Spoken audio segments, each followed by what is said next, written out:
Subscribe करते वक्त bell icon को जरूर प्रेस करें जिससे लेटेस्ट एजुकेशनल वीडियोस का नोटिफिकेशन आपको मिलता रहे।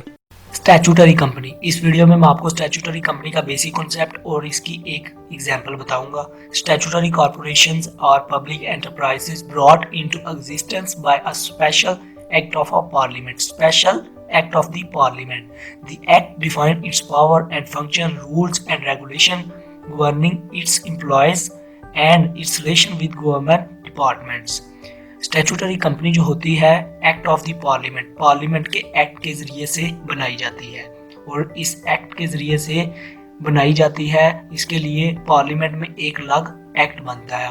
इसका जो एक्ट है ना कंपनी का, वो बताता है इसकी पावर क्या है, इस कंपनी की फंक्शन क्या है, इस कंपनी का रोल क्या है, इस कंपनी का काम क्या है, इस कंपनी की रेगुलेशंस क्या है, रूल एंड रेगुलेशन, इस कंपनी के गवर्नमेंट के साथ रिलेशन क्या है, इस कंपनी ने क्या लोगों को बेनिफिट प्रोवाइड करना है। इसकी इजी एक एग्जांपल जो है ना वो इंश्योरेंस कंपनी है।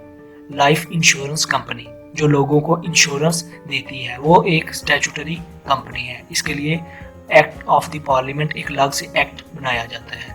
आई होप दोस्तों आपको स्टैट्यूटरी कंपनी का बेसिक कॉन्सेप्ट तो पता चल गया होगा। अगर वीडियो अच्छी लगी हो सब्सक्राइब और लाइक करना मत भूलिएगा। खुदा हाफिज।